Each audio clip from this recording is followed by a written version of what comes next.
Hi friends, ಹೇಗಿದ್ದೀರಾ? ಅಯೋಧ್ಯೆಯಲ್ಲಿ ನಿರ್ಮಾಣಗೊಂಡಿರುವ ರಾಮ ಮಂದಿರದ ಉದ್ಘಾಟನೆಗೆ ಇನ್ನು ಕೆಲವೇ ದಿನಗಳು ಮಾತ್ರ ಬಾಕಿ ಇದೆ. ಶ್ರೀರಾಮನ ದರ್ಶನಕ್ಕಾಗಿ ಇಡೀ ದೇಶವೇ ಕಾದು ಕುಂತಿದೆ. ಅದರಲ್ಲಿ ಅಯೋಧ್ಯೆ ನಗರವು ಶ್ರೀರಾಮನನ್ನ ಜಪಿಸುತ್ತಿದೆ. ಈ ರಾಮ ಮಂದಿರ ಮಾತ್ರ ನಿರ್ಮಾಣ ಆಗಿರೋದಿಲ್ಲ, ಹೊಸದೊಂದು ಅಯೋಧ್ಯೆ ಲೋಕವೇ ನಿರ್ಮಾಣವಾಗಲಿದೆ. ಅಯೋಧ್ಯೆಯಲ್ಲಿ ಗತಕಾಲದ ವೈಭವ ಮರುಗಳಿಸಲಿದೆ. ರಾಮ ಆಳ್ವಿಕೆ ಮಾಡಿದ ಅಯೋಧ್ಯೆ ಮತ್ತೊಮ್ಮೆ ತನ್ನ ಯುಗಕ್ಕೆ ಮರಗಳಿಸಲಿದೆ. ಅಯೋಧ್ಯೆಯಲ್ಲಿನ ಹೈಟೆಕ್ ಆಗಿ ನಿರ್ಮಾಣ ಮಾಡಲಾಗುತ್ತಿದೆ. ರಾಮ ಮಂದಿರದ ನಿರ್ಮಾಣದ ಬೆನ್ನಲ್ಲೇ ಇಡೀ ಅಯೋಧ್ಯೆಯ ಚಿತ್ರಣವೇ ಬದಲಾಗಿ ಹೋಗಿದೆ. ಹಿಂದೂಗಳ ಪವಿತ್ರ ದೇವಾಲಯ ಅಂತ ಸ್ಥಾನ ಪಡೆಯಲಿರುವ ರಾಮ ಮಂದಿರ ಅಯೋಧ್ಯೆ ನಗರದ ಅಂದ ಚಂದವನ್ನೇ ಬದಲು ಮಾಡಿಬಿಟ್ಟಿದೆ. ಅಯೋಧ್ಯೆಯಲ್ಲಿ ಐಷಾರಾಮಿ ಹೋಟೆಲ್ಗಳು, ರೈಲು ನಿಲ್ದಾಣ, ವಿಮಾನ ನಿಲ್ದಾಣ, ಬಸ್ ನಿಲ್ದಾಣ ಎಲ್ಲವೂ ಹೈಟೆಕ್ ಆಗಿ ರೆಡಿಯಾಗುತ್ತದೆ. ಅಷ್ಟೇ ಅಲ್ಲ, ವಾಸ್ತು ಪ್ರಕಾರ ನಿರ್ಮಾಣವಾಗುತ್ತಿರುವ ದೇಶದ ಮೊದಲ ನಗರ ಆಗಿ ಅಯೋಧ್ಯೆ ರೆಡಿಯಾಗುತ್ತಿದೆ.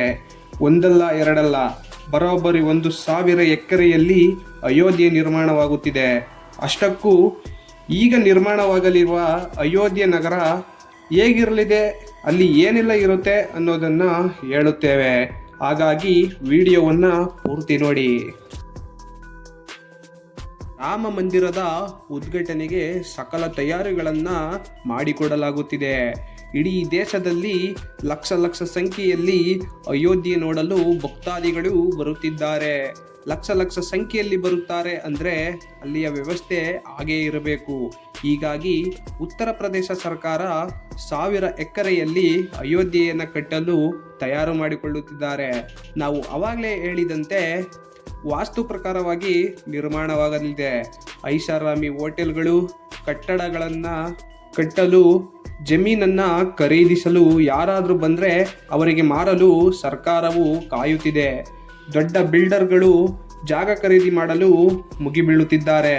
ಅಯೋಧ್ಯೆಯ ಭೂಮಿಗೆ ಇದ್ದಕ್ಕಿದ್ದ ಹಾಗೆ ಬಂಗಾರದ ಬೆಲೆ ಬಂದು ಬಿಟ್ಟಿದೆ. ಪ್ರತಿ ಚದರ ಮೀಟರ್ಗೆ ₹1,00,000 ಡಿಮ್ಯಾಂಡ್ ಬಂದಿದೆ. ಹೀಗೆ ಜಾಗ ಖರೀದಿ ಮಾಡುವರಲ್ಲಿ ಬಾಲಿವುಡ್ನ ಬಿಗ್ ಬಿ ಅಮಿತಾಬ್ ಬಚ್ಚನ್ ಕೂಡ ಒಬ್ಬರು. ಅಯೋಧ್ಯೆಯಲ್ಲಿ ಮನೆ ನಿರ್ಮಿಸಲು ಸುಮಾರು 14.5 ಕೋಟಿ ಕೊಟ್ಟು ಖರೀದಿ ಮಾಡಿದ್ದಾರೆ. ಇವರು 10,000 ಚದರಕ್ಕೆ ಬಂಗಲೆ ನಿರ್ಮಾಣ ಮಾಡಲು ಇವರು ಪ್ಲಾನ್ ಮಾಡಿಕೊಂಡಿದ್ದಾರೆ. ಅಯೋಧ್ಯೆಯಲ್ಲಿ ಶುದ್ಧ ಸಸ್ಯಾಹಾರಿ 7 ಸ್ಟಾರ್ ಹೋಟೆಲ್ ಕೂಡ ನಿರ್ಮಾಣವಾಗಲಿದೆ. ಈ ಹೋಟೆಲ್ ಓಪನ್ ಆದರೆ ಜಗತ್ತಿನ ಶುದ್ಧ ಸಸ್ಯಾಹಾರಿ ಹೋಟೆಲ್ ಅಯೋಧ್ಯೆಯ ಹೋಟೆಲ್ ಆಗಲಿದೆ. ಅಯೋಧ್ಯೆಯ ಭಕ್ತರು ಉಳಿದುಕೊಳ್ಳೋದಕ್ಕೆ ಹೈಟೆಕ್ ಟೆಂಟ್ಗಳನ್ನು ನಿರ್ಮಾಣ ಮಾಡಲಾಗಿದೆ. ಈ ಹೈಟೆಕ್ ಟೆಂಟ್ಗಳಲ್ಲಿ ಎಲ್ಲ ವ್ಯವಸ್ಥೆಗಳು ಇರಲಿದೆ. ಇಂಟ್ರೆಸ್ಟಿಂಗ್ ಸಂಗತಿ ಏನಂದರೆ, ಶ್ರೀರಾಮನ ಪ್ರತಿಭೆ ಕೂಡ ನಿರ್ಮಾಣವಾಗಲಿದೆ.